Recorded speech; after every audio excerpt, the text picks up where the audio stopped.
Hello and welcome to another episode of the interview. My name is Seth. Today I'm delighted to have a guest, a very interesting guest, as you will soon find out. We'll be talking about quite a number of issues that are very interesting, especially issues that affect our country, Nigeria. So, as I always do, I encourage you to actively participate. You can ask questions, you can contribute to the discussion, even as we have this interaction, this conversation with Mr. Stephen Enada, or Pastor Stephen Enada, as I will be introducing him shortly. You can share this video, you can like it, and you can, just actively participate so that we'll be able to have a fruitful conversation. So without wasting of time, I want to just go ahead and introduce my guest for today. This wonderful fellow I have, his name is Stephen S. Enada. He is the associate pastor of Farewell Baptist Church in Jonesboro, in Georgia. He is originally from Benue State. He is also the executive president and co-founder of the International Community on Nigeria, also known as ICON, which is an advocacy organization for religious freedom, human rights obligations, and government accountability. Stephen is a fellow of Equator Peace Academy of Uganda Martyr University, where he did research on war and genocide in East African region. Stephen is also an alum of the United States Department of International Leadership Program on Religious Freedom. He is a distinguished visitor of Urban Morgan Institute for Human Rights University, Cincinnati, and he holds executive education in leadership and finance from Harvard University Graduate School of Design, and a Master of Arts in Global Leadership from Fuller Theological Seminary in California. He is the author of the book, Every Christian is a Politician, and is currently working on a book which is entitled Nigeria and Her Demons. I can't wait to read this particular book. And this particular book, Nigeria and Her Demons, is scheduled to be published in February of 2021. You're welcome to the program, Pastor Stephen. Thank you so much, Reverend Seth Kajan. It's my pleasure to be your guest today. Thanks for this opportunity to be here this afternoon, our time, Eastern time. It's my great honor and privilege to have you come. You are a very busy man, but for you to have you come on this program today, I am very delighted to have you. So without wasting of time, we'll just go to the discussion. I just dive into the discussion, and I want to start with International Community on Nigeria, also known as ICON. You are the co-founder and also the executive president of ICON. My first question to you is, how and when was this vision birthed? Just take us down memory lane, if you don't mind. Thank you so much. Appreciate. International Committee on Nigeria, which also is also known as ICON. When I will go in memory lane to try to cast some kind of background that led to its foundation. In 2012, when Boko Haram was wreaking havoc in Nigeria, there was this agitation and also advocacy for international community to designate Boko Haram as foreign terrorist organization. In that light, we were moving back and forth to Washington, D.C., and then we were canvassing that this is a lethal terrorist group that must be designated as such. So it was in 2013 that I muted this idea of collaborating with civil society organizations in Europe and in the United States. So then, because then I was working as an independent body, but there was this reason to start an organization. So it was from there I started thinking, God, what name do you want us to call this organization that I think must be established? So I met my friend Kyle Apps. So we put that together, and then we began to talk to our friends. And then we look at it that this is not about Nigeria alone. It's about human rights issues, human rights obligations. And that was when in 2017, International Committee on Nigeria ICON was registered in the state of Wisconsin, in Georgia, and in the state in Virginia. So in 2017, it became a registered entity, legally registered in the United States. So you got the vision, you kind of caught the vision in 2019 and 2013, but 4 years later, that was when the organization was registered. Is that correct? Yes, sir. Okay, all right, awesome. That's great. So what are the goals and objectives of ICON? Yeah, very simple. We look at religious freedom as pivotal to every organized society. In any society, you find that religious freedom is undermined, then there is no productivity, there is no economic sufficiency, there is poverty, there is backwardness. So we look at the foundational error in Nigeria, which also can be equated to lack of religious freedom. So we look at it that religious freedom is core. So we advocate around that issues, and also human rights obligations, where you see human rights of citizens being undermined as well. Then you begin to look at government lack of accountability, when government with impunity can actually disrupt even civil society with their high-handedness. So these are actually our core objectives: religious freedom, human rights obligation, and holding government accountable with what they do to their citizens. Okay. That's great. So my next question to you is, who is involved in this organization? It is called International Community on Nigeria. So who is actually involved? Who are the partners? Who are the sponsors? And who are the people that are involved in this organization? I know you are the executive president, but who else is involved? Well, first of all, ICON exists to cater for the needs of oppressed community, like I've said. So like with it, her name, International Committee on Nigeria. So it's a committee of friends who rally together from across Canada, US, London, another part of Europe, and even in Nigeria, where everybody, it is a free organization. It doesn't have any you don't register to become a member. You just align with issues we promote. So it is actually a 501c organization entity, which everybody, if you think you want to contribute your $1, your £1, your £1, you are welcome to do that. So now it doesn't have any sponsor.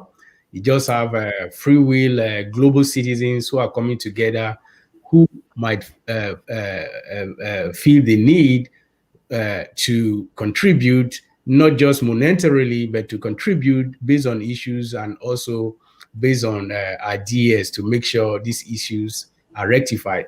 That is one angle. Then it is a combination of other civil society organizations within the United States who are rallying around these issues with us. So now, if you now begin to ask who are in charge of ICON, it's not just Stephen.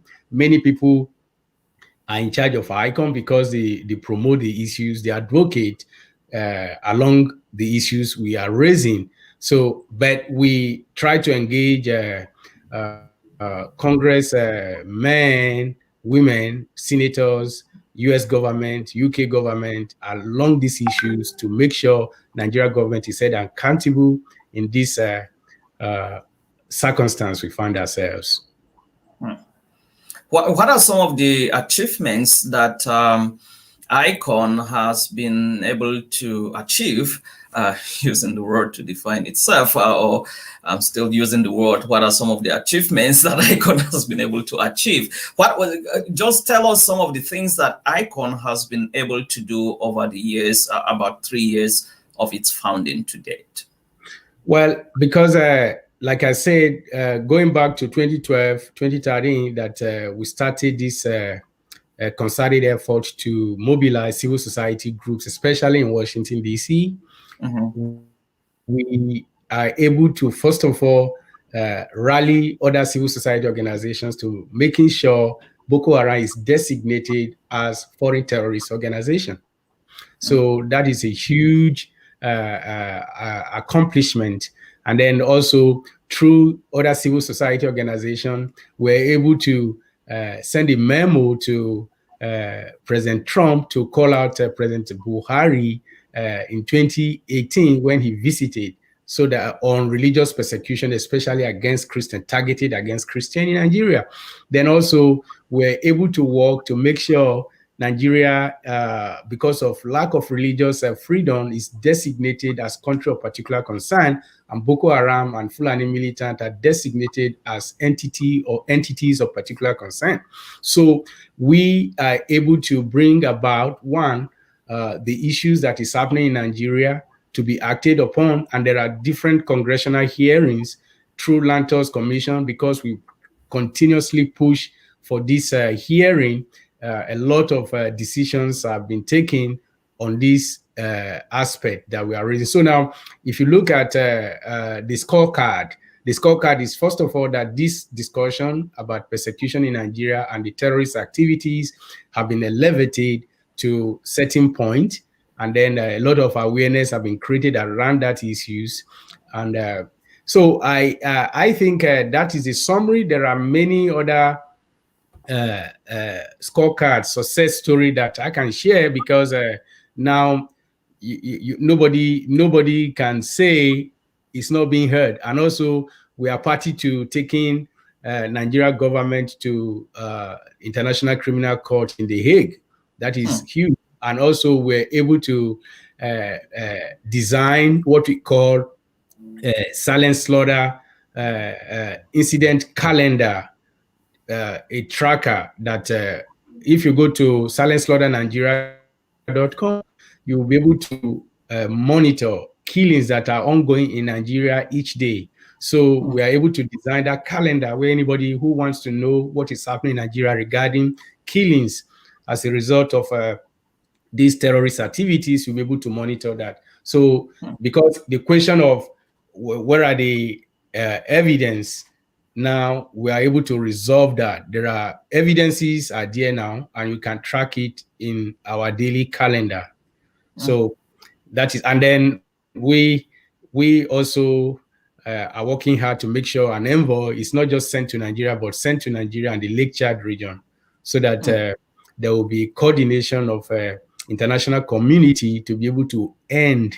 One, you talk about sex slavery going there, female slavery going on in Nigeria.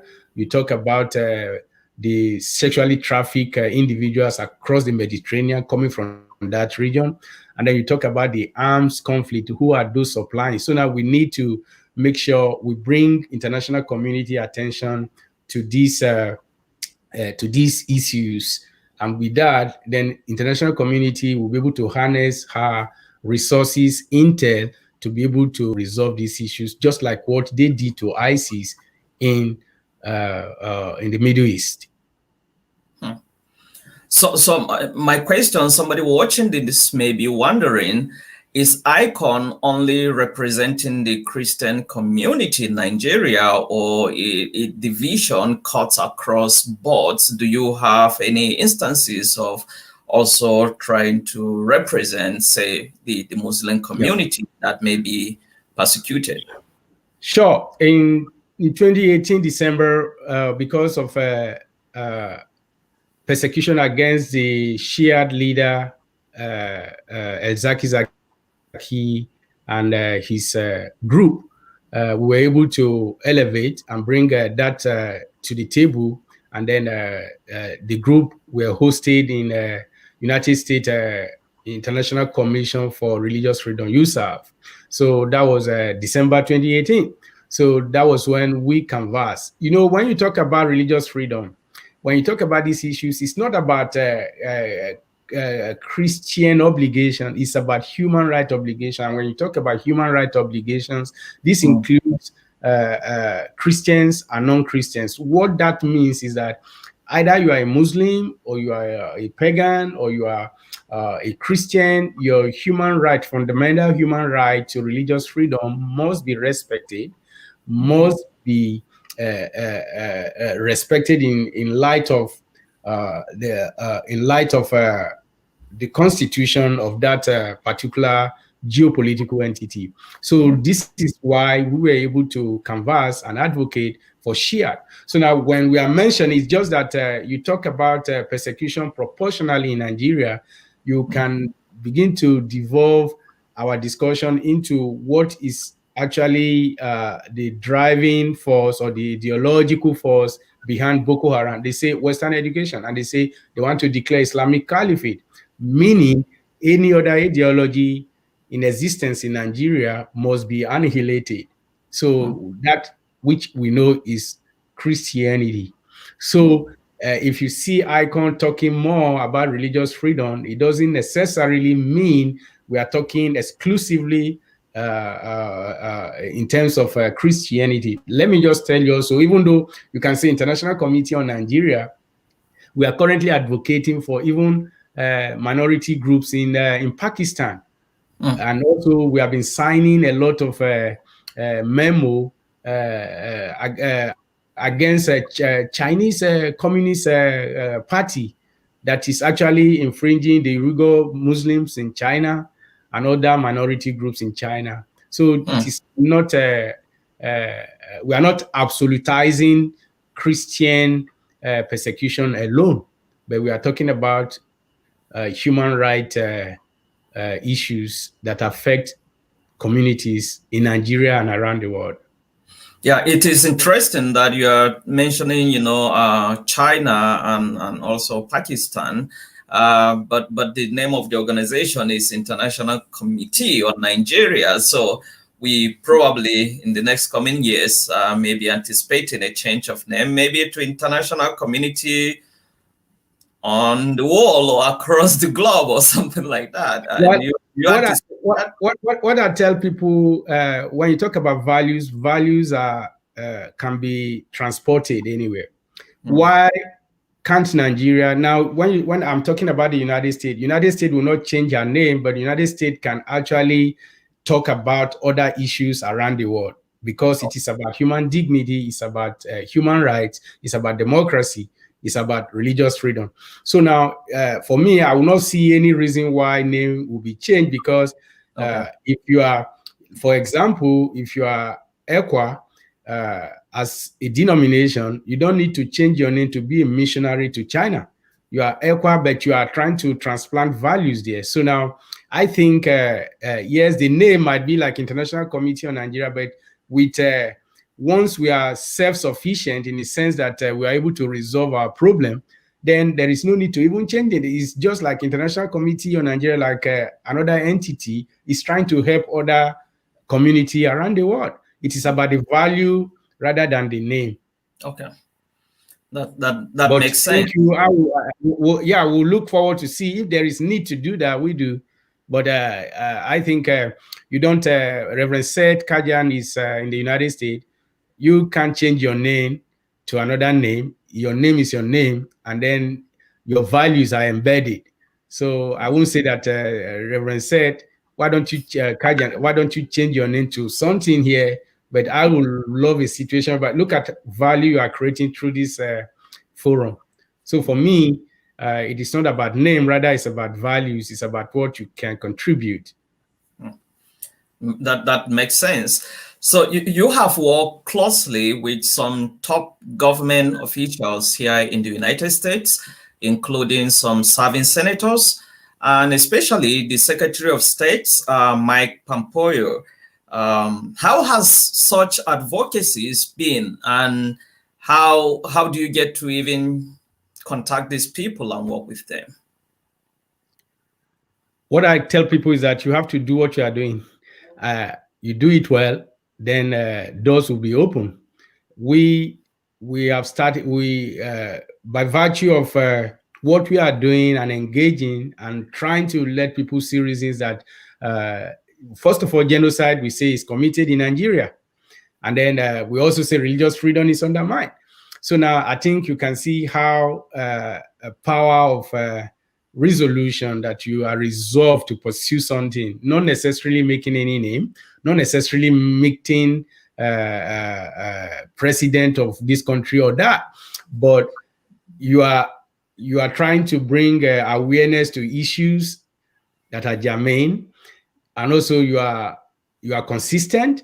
I think that I can't really say because of this person or that person. That is the reason why I was able to meet with Vice President Pence or Pompeo or other senators or other administrative officers. Even from the time of President Obama, we were able to meet, and a lot of people even will not know that I've actually met Vice President Joe Biden in 2011. So it's not about meeting, but it's about trying to deliver on our goals and objectives. And we are looking at who can actually help us. And it is from these bipartisan activities we're able to make some inroad.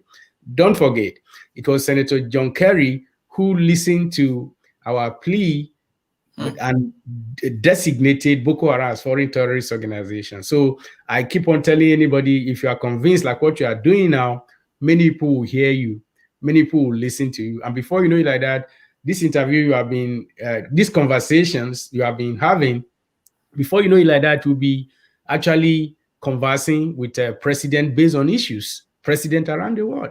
So Amen. we just have to keep on doing what you are doing, and one way or the other, this opportunity will come.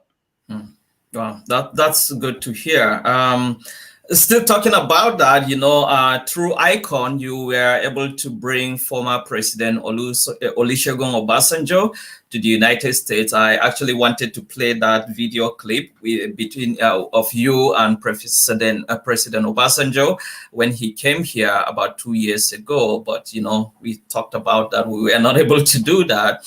So the question is, how was that possible, and what were you able to accomplish, especially by his coming? Yes, if you are discussing issues that affect communities and nations, then you begin to look at past leaders, current leaders, how you can engage them, because we are trying to profile solutions, and then we know that President Obasanjo, God has blessed him more than most people in Nigeria, if not all, by being a former military head of state, and then 2 times president, a democratic president of Nigeria. I invited him, and then he was gracious to come. And when he came, we had a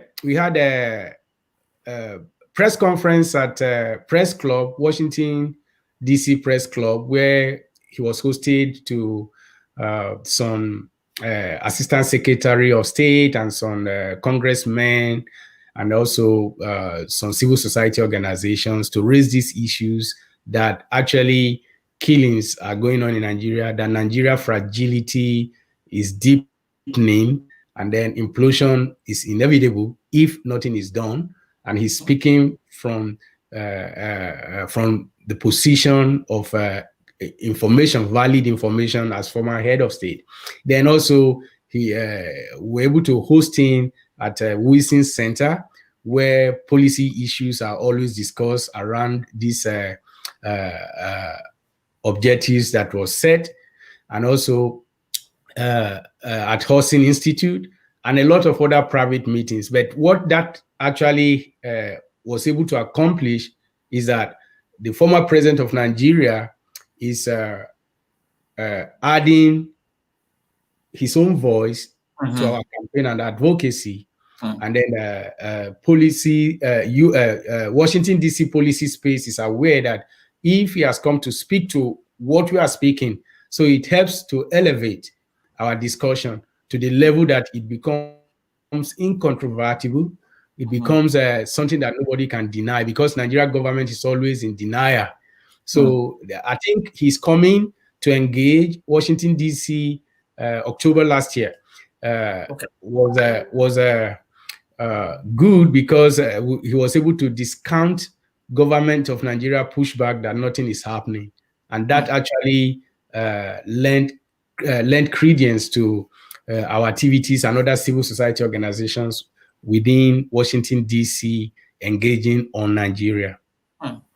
That was powerful. That was powerful that you were able to do that. And if you're watching this, if you have any questions for Stephen, or if you have any comments to make, please feel free to do that. As the conversation progresses, you can make comments, you can ask questions, and just contribute even to this discussion as we continue. So I want to talking about Nigeria, to talk about religious freedom specifically. The United States this month added Nigeria to the top list of countries with religious persecutions. And the Nigerian government immediately issued a statement debunking such categorization. I want to hear what's your take on that. Well, the unfortunate thing is that Nigeria is the first democratic country to be designated as such, country of particular concern. Now, if you look at what happened last year, Nigeria was put on the global watch list. And what that means is, like, these are yellow flags before the red flags will be flown.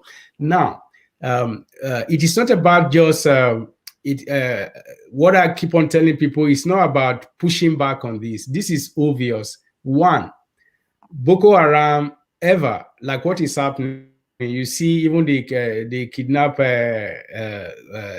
students abducted students in Katsina State just last week before they were released. You begin to look at, fundamentally speaking, you have Boko Haram, who have sworn allegiance to foreign terrorist organization, and then you see them pillaging and killing vulnerable citizens. Then you see Nigeria government not even doing anything at all to protect our citizens. Then you now also see inflammatory remarks from organizations like Militia. Then you see targeted churches being burned. EYN Church, over 500 churches have been burned in the last how many years? 6 years. And then you see that many people have been killed. You see that many pastors have been abducted and even slaughtered live by Boko Haram. So this is actually religious hostility. And then if you look at what is happening, government utterances about what is happening, and then they shouldn't even, if you look at Nigeria by virtue of what is happening in some northern states, that they impose Islamic rules and law to the disadvantage of other adherents. That is conspicuously irreligious. That is conspicuously religious oppression. You are suppressing faith of other people. So these are actually things that there are many factors that you can allude that will make US to arrive at that. So and it is incontrovertible from everything, from every index that you can look at. Nigeria government is culpable, and religious freedom has been suppressed. I can ask you a question. It's not something that we should even shy away from mentioning. I tell you now, there are certain locations, there are certain communities in the north that churches cannot be built. What is that? So now it's a question when somebody is saying that, oh, there is no religious suppression or persecution in Nigeria. Then the question is that, okay, can I tell Kano State government in the particular place with my money that I want to buy property to build church? Will I be giving the license? Now, you begin to look at it that people, I'm not pro-liquor, but you see that a lot of people, if you see Hishba, what they go about, they go to confiscate even liquor. Nigeria is a secular society. If Nigeria is a secular society, by that implication, will you not go outside that rule of law, outside the constitutionality of Nigeria being secular state, to go and begin to destroy property of those who are not Muslims, especially those who sell liquors? So these are things that we can't really shy away from, and these are reality. Nigeria has experienced in the last 60 years and more than that, religious oppression, religious persecution, especially targeted at Christians. Yeah, so I want to still talking about this issue of religious freedom and religious persecution. How will you respond to critics who think that the United States is biased toward Nigerian Muslims? Well, I won't know, because I need to know exactly what the critics meant by US is being biased. Now, I used to tell people that each nation is sovereign. There is autonomy, but that autonomy is also limited when it comes to human rights obligations. Now, Nigeria subscribes to many international conventions. When you talk about Rome Statutes, when you talk about other proviso that actually every party state subscribes to. So now it's your obligation to keep it. So now when you defect, there are sanctions.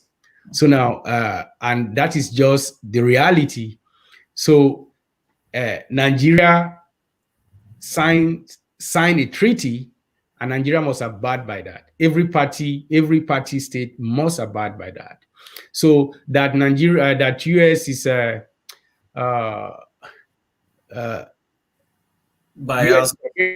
is biased against Muslim, then the question, no, US is not biased against Muslim. US is actually addressing the issue of human rights abuses. And then now, if anybody is now taking it to mean that that means I would have told the critic, if I were confronted with such question, that it is actually human rights abuses that US is addressing.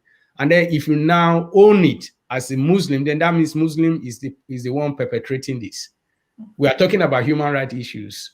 And then if these human rights issues are established, that there are human rights abuses in Nigeria, and then now somebody is saying that because US is speaking to these abuses, it means US is against Muslims, then it means some Muslims are actually perpetrating these human rights abuses. We are talking categorically that there are human rights abuses, and US say that it must stop. Like US is even saying, why will you pamper? You say that you were able to retrieve these guys who were the students who were abducted. So now, where are their abductors? So now, if US say that, oh, you must produce those who abducted these kids, is it against Muslim? So now that's why if they try to give the impression that, okay, Muslims are actually emboldening the terrorists.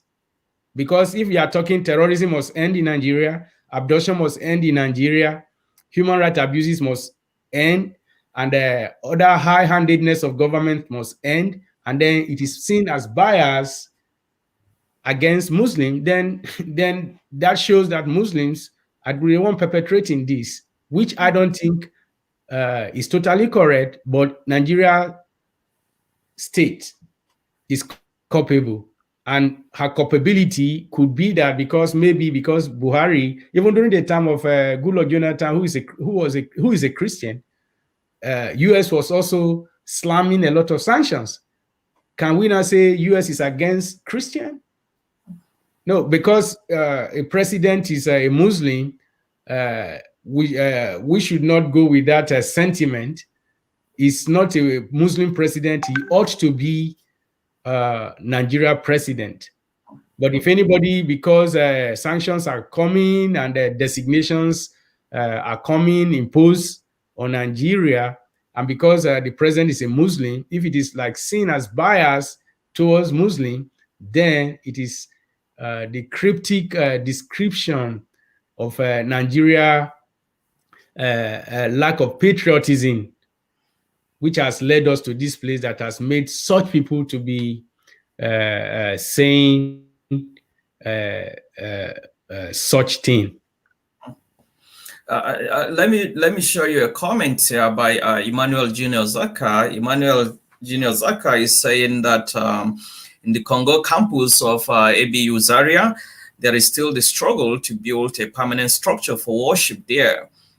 Despite the intervention of people like Bishop Kuka, we still have not made progress. Maybe that is religious tolerance. The same is true of Nuhu Bamali Polytechnic, the annex where the Catholic Church there has been burnt. The annex where the Catholic Church there has been burnt many times. We are facing religious harassment, even in the most enlightened of environments in the north. And that is not a hearsay. So I think Junior Zaka is just saying that, this issue you pointed out, like some places in Kano, you wouldn't be able to build a church. So he's just saying these cases, he's just concurring to that. So thank you so much, Emmanuel Junior Zaka, for that contribution. Still talking about, the U.S. government, their role. I was happy to hear you say that you worked with John McCain, which was, he was the United States secretary during the Obama administration. And that was a Democrats were in power and before Trump. So some people... Just talk to me about these dynamics, because in Nigeria you have these perceptions about the United States' role in Nigeria. Somebody may say, well, because of the presence of Trump, certain things were able to curtail. It's more like Putin, like Trump was for the Christians, and if the Democrats come, they may not necessarily be for Christians. Such kinds of permutations that people have. I want you to clarify that. Thank you. Sometimes I listen and I laugh because a lot of people don't even understand U.S. Foreign policy. You see, U.S. foreign policy, even though it's designed by any new administration, but also it is designed based on U.S. interest first. So U.S. doesn't really have any interest that is Christian based or Muslim based.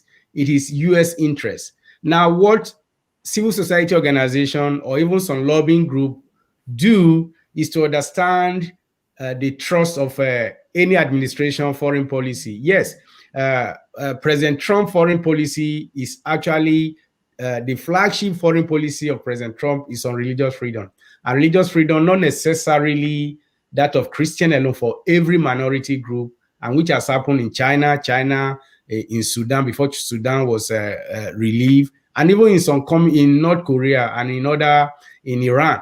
So now, if anybody is thinking one president comes and is going to be for Muslim, one president comes, is going to be for Christian, the person doesn't really understand U.S. foreign policy. U.S. has interest. U.S. interest is that what are we going to do globally to make sure we are on top economically? Then what are we going to do to make sure militarily U.S. is actually the first? What are we going to do to check other nations from encroaching into U.S. interests? And by that, U.S. will now look at it that how do we check China? How do we check Iran? So now no president can even come and begin to think that maybe he's going to play religious card and succeed. Rather, you are going to play issues, foreign policies card, and that is going to be, how can we protect U.S. homeland security? How do we remain afloat to be the superpower militarily, economically. So now it is now going to be the duty of every government who wants to, who will now look at the foreign policy issues and leverage on them. And that is where now you can see US can go to Somalia and say, we are working with Somalia because it favors US interests. US can even equally go to Iraq, and they will be working with Iraq because that fits US interests. So US is not something that you can put in a very straitjacket format and think this is how it is going. Whether President Trump or Vice President Biden, it is going to be about what are they. There are biases, yes, yeah. But also the issue now is that every nation now, they are preparing themselves and saying, what will be the outlook of foreign policy of US next year? And every nation now is going to begin to look at, okay, we will now try to align with US policy that will benefit our society.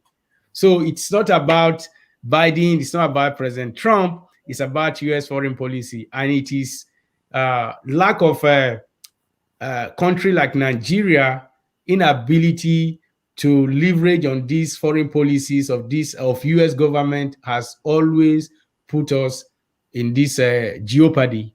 Like if Nigeria government wanted to defeat terrorism, it is just going to be their discussion with US and say, hey, we want to end this terrorism, we want to share intel with you, which Nigeria never did.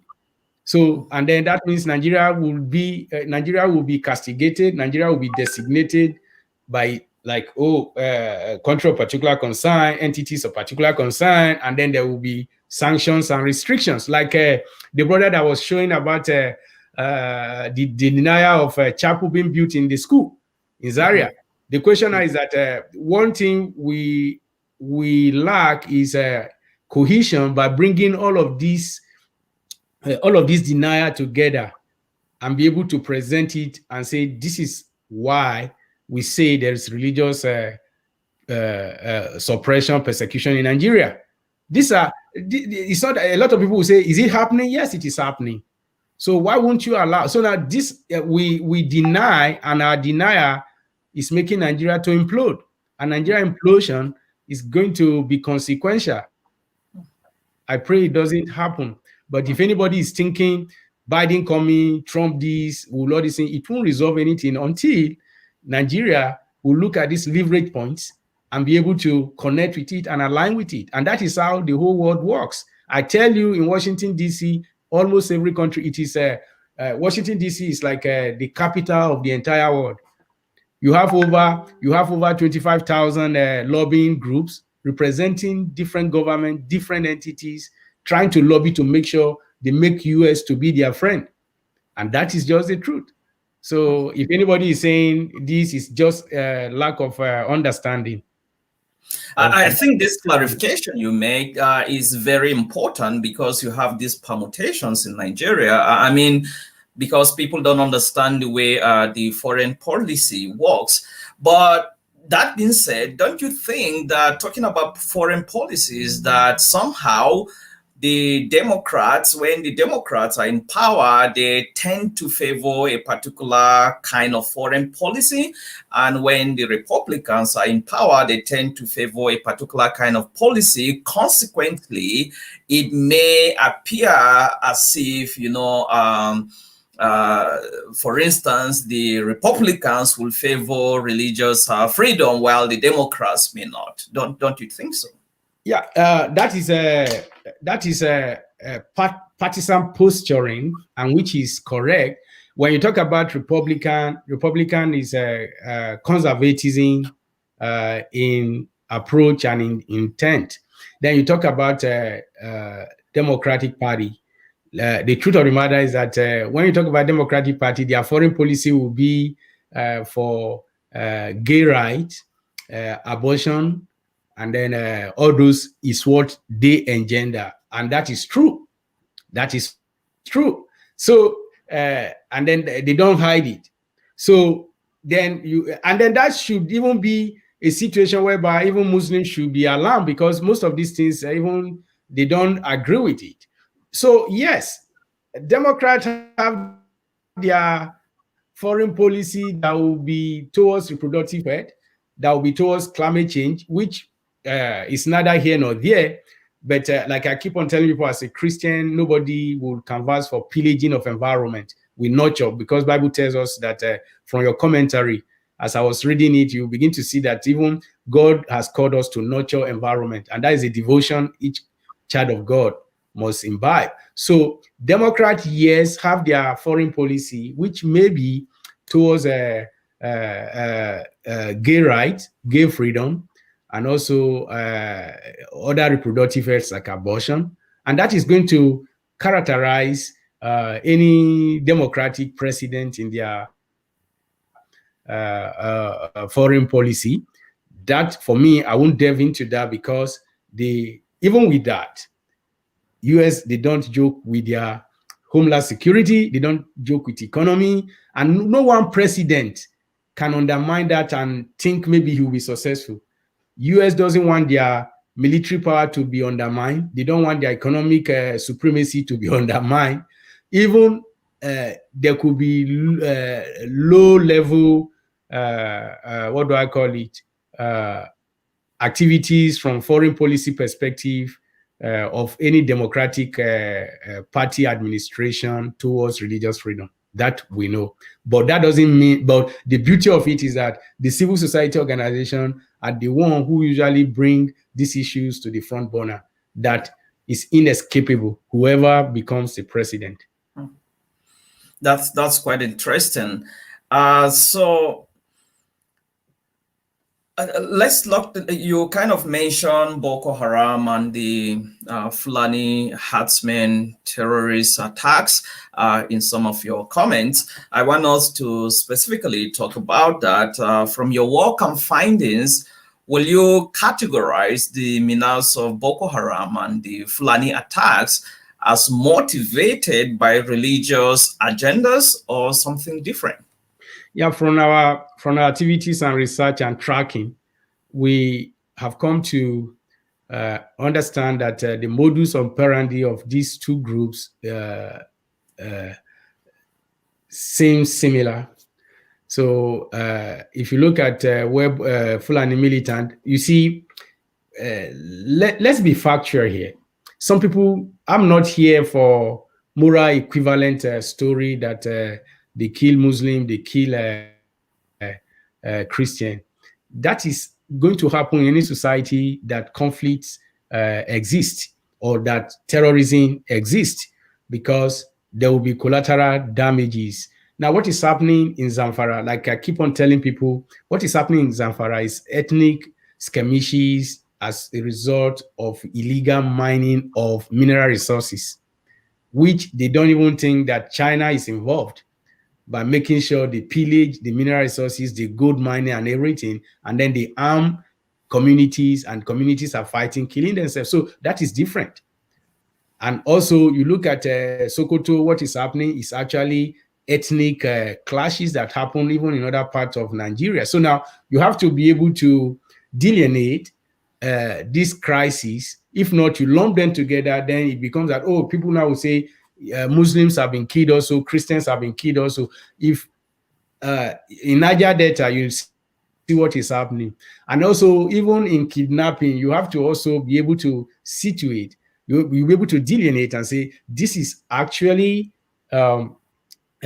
this crisis is as a result of this. So you can't allocate crisis that is not Fulani motivated crisis to Fulani. But the reason is because our government, we lack tracking mechanism, we lack people who can research and bring this to the limelight, and that is what we have done over the years. So what has happened? Do we actually lack those people, or the government is intentionally not wanting to do those things? Yeah, government, yes, but as much as government suppresses, you look at what happened. 340 something kids were abducted, and government spokesperson came and said, "Is it 10?" And now he came later and say, "Oh, sorry." So you have to look at it that that is disorganization That is a lack of integrity, and that is how they suppress information, and that is how they don't allow the world to know what is happening. So you can see, yes, government is already culpable. Nigeria government is the reason why we have those crises. But what I'm just trying to say now is that the mode of operation of these two groups lend credence. You see what happened in Katsina. You see now that even people that that will negotiate for the release of the kids are the Fulani. What do they call them? Militia. So now you begin to look at that trajectory. You begin to look at that connection. But what actually happened is that the Fulani wreaking havoc in Kaduna State, in the part of Kaduna State, look at what is happening. These are Christian community that nobody can discount. So now if they go there, what happened? And then you see the disconfiguration of the chiefdom. Now these people have their chief, and now you are trying to change the texture of that community by imposing an emir, especially when you are talking about the Adara kingdom. So now what do you think is happening? Then you see that as these Fulani are attacking villages in Benue, in Taraba, everywhere like that, what do?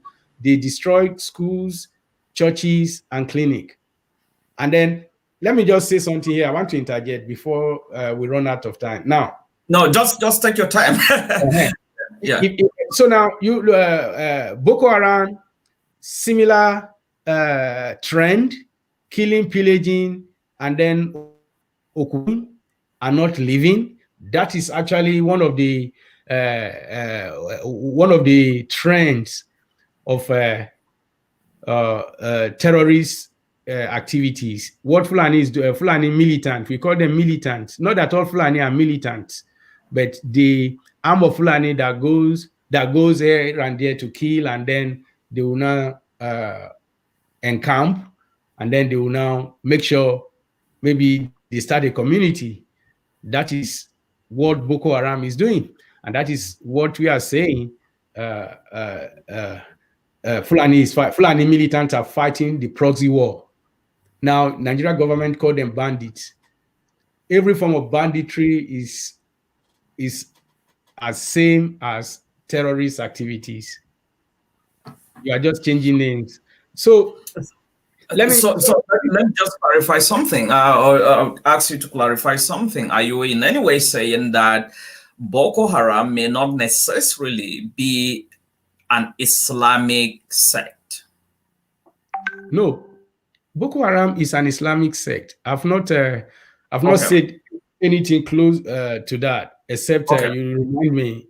Boko Haram, they already declared when they were coming, their leader said that they want Islamic Caliphate in Nigeria. That is what, and that's still what they are promoting, and that is what they are. So why I'm asking this is that sometimes when you start talking about this, you hear people also on the other side saying that while Boko Haram, they have also killed some Muslims. They have not only killed Christians, they are killing Christians and Muslims, so they cannot be, Islamic, or they may not be motivated by Islamic agenda. That is a denial. And that is a disinformation as well. But if can we deny the fact that Boko Haram have killed some Muslims? No, Abba. You see, I say Abba here in Nigeria Palace. You can't deny that. Look. Yeah. When you talk about terrorism, even when they are unable to forge ahead, they kill themselves. They turn against each other, and it has happened even in the Middle East. You even see factions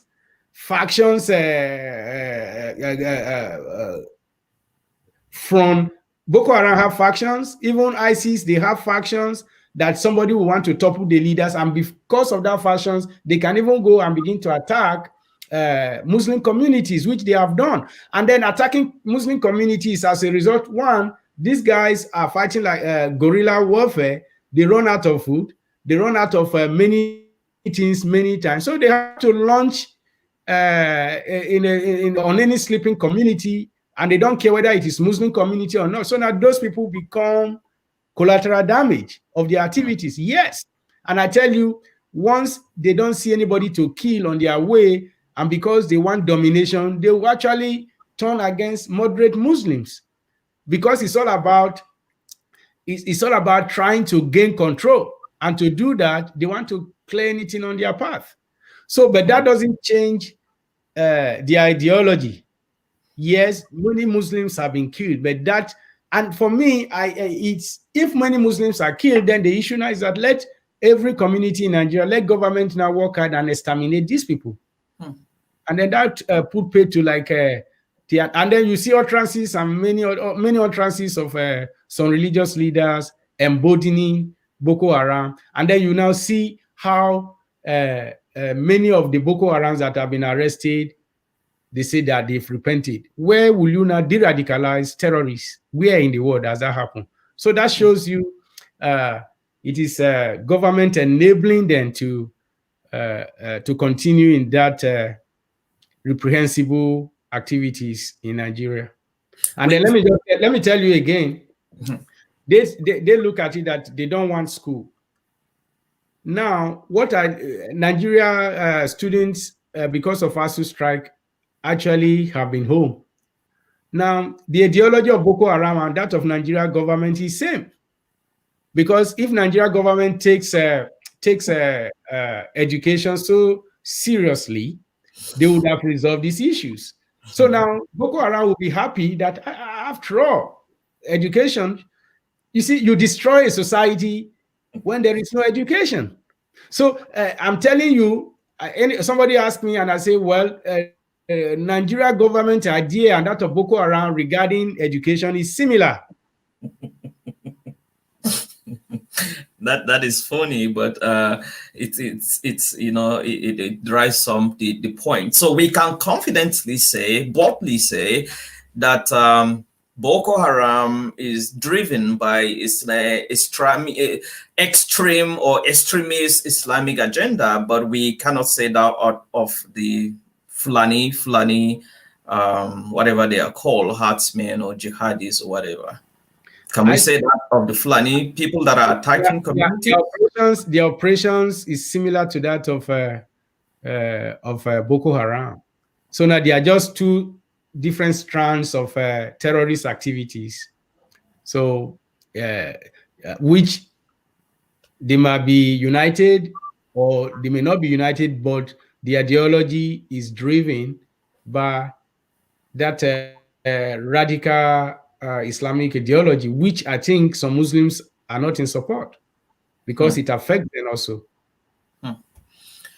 That's quite true. So you know, you mentioned the kidnapping of the 333 school kids in Kankara in Katsina State, and of course they are released, but there have been all kinds of reactions about this drama, so to speak. Do you think this was choreographed in any way? Look, first of all, when I don't want to go into that discussion, but since you've asked, first of all, it is a slap on Nigeria government face and that of security agencies that 300 and something kids were abducted from their school. First of all, then you now a statement coming from the presidency that only 10 were abducted. Then negotiation happened, and then the way this happened, then you begin to see that military is giving one different account, government is giving different account. That means there is nothing like they are not working. They are working at cross purposes.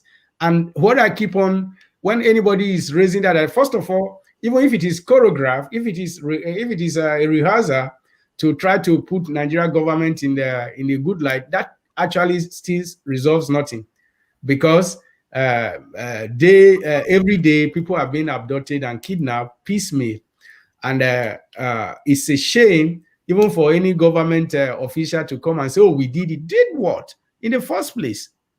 It's a slap. that even one Nigeria will be kidnapped or abducted. So it's a slap. So the government has nothing to show whether they rehearse it. Shame on them, because it ought not to happen in the first place. Shame on anybody who is now going to play politics with it and say, maybe if I heard some people are comparing that when Chibok girls were kidnapped, blah blah blah. Is that what we are saying? Do we want daily kidnapping and then government rescuing or paying ransom? So it is slap, and it is actually very stupid of any government official to come and begin to parade that, oh, they were abducted, we negotiated that.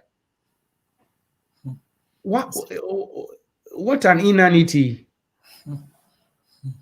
It is shameful. It is shameful. What is your message to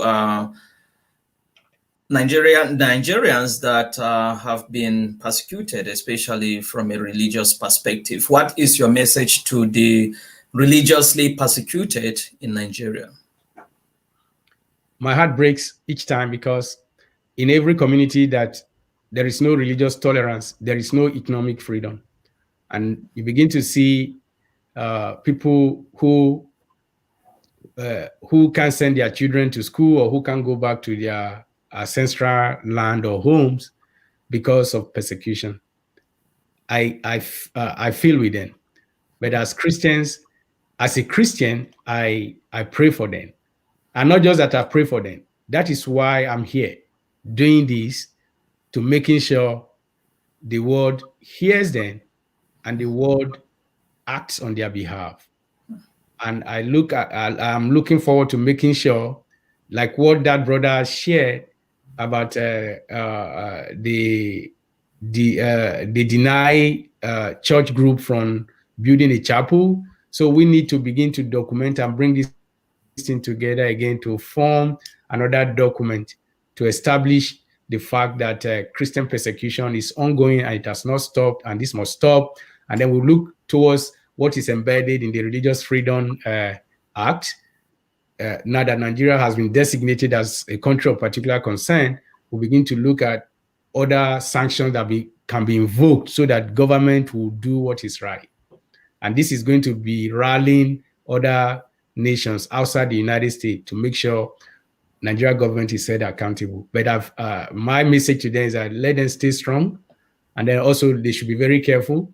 They should also begin to design information gathering, so that there will be this level of predictive analysis that at so time these people can come, so that at least we minimize killings of Christians in Nigeria. But I pray, and anytime I hear about that, it breaks my heart, not just because I live in the United States, just because it can be me. My communities have been affected, your community have been affected, and we won't keep quiet.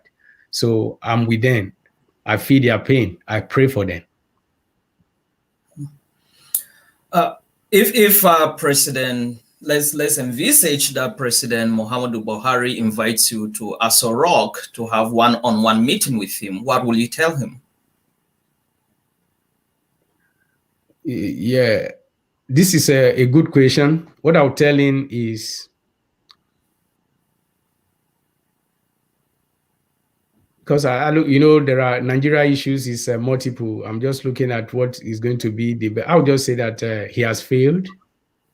That I will look into his face and say, you failed, because human rights abuses are prevalent, and nothing is done about that. Let's assume that he invites you to advise him on, he has acknowledged that he has failed, and he wants you to advise him on how to repair some of the damages. The damages in Nigeria cannot be, let me not lie to you, cannot be rectified based on the structure we have now. The only thing that he can do intentionally, I would have told him and say, now, just ask for help so that you stop these killings. Ask for international help so that these killings will be stopped. Say it out. People will come. Many nations are ready to come and help you to stop killings. and defeat Boko Haram. That is one. But the other one is that what would be the solution is Nigeria needs fairness, representative government, and that can only be done by devolving power, which is what people are calling restructuring. That is the only solution. And he can actually kickstart it. Referendum can happen.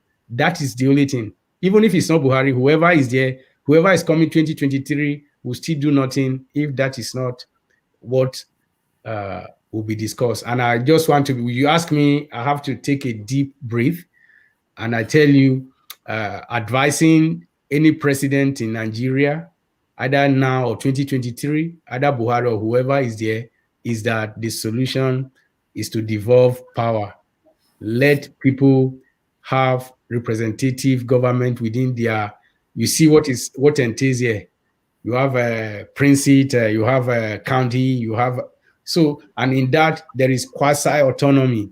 You'll be able to design your own security apparatus. You'll be able to do your own local policing. And this is how it goes. So now so that is actually what I think will be my advice to him. First of all, ask for international help to defeat Boko Haram. Then 2, start restructuring now. Thank you so much for having you on this program.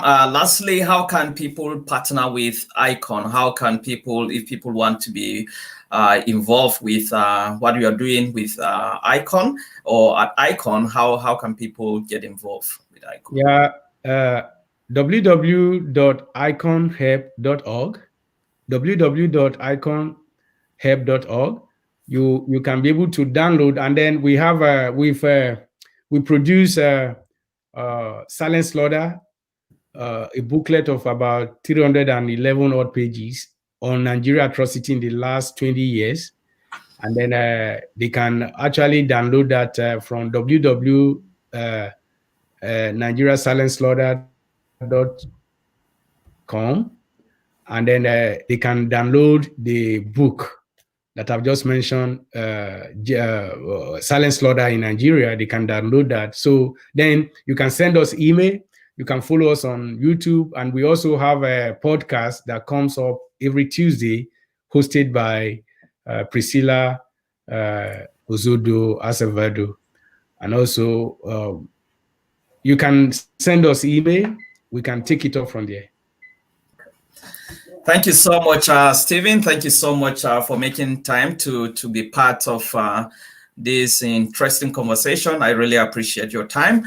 And for all of you that participated in today's program, I really want to appreciate you for making time to participate on this. Remember, I do this every Saturday and every Sunday. So tomorrow I'll be having another guest. Audu Meikori will be here to have this conversation with me. So I encourage you to make time so that we'll have that conversation. Once again, thank you so much for contributing. Enjoy the rest of your weekend, compliments of the season, and bye for now. Bye. Thank you.